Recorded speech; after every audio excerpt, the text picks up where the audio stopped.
मुख्यमंत्री कृषी सौर पंप योजना 2021 या योजनेअंतर्गत साधारण पहिल्या टप्प्यामध्ये 25,000 कृषी पंपचं वाटप केलं जाणार आहे। त्यानंतर दुसऱ्या टप्प्यामध्ये 50,000 आणि तिसऱ्या टप्प्यामध्ये 25,000 अशा कृषी पंपचा वाटप केला जाणार आहे।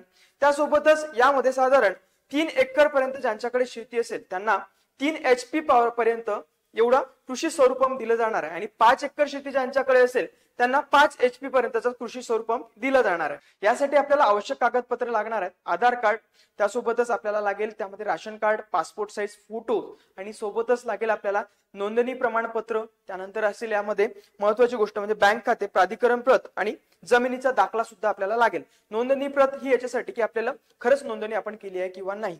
त्यासोबतच एक टिप सुद्धा आहे महत्त्वाचं, ज्यांच्याकडे कृषी पंप असेल, जे विद्युत पंप असेल त्यांना सोलर पंप मिळणार नाही, ही एक प्रमुख टिप असेल। त्यासाठी अधिक माहितीसाठी खाली दिलेल्या लिंक वरती क्लिक करून आपण नक्कीच यामध्ये भेट देऊ शकता। धन्यवाद।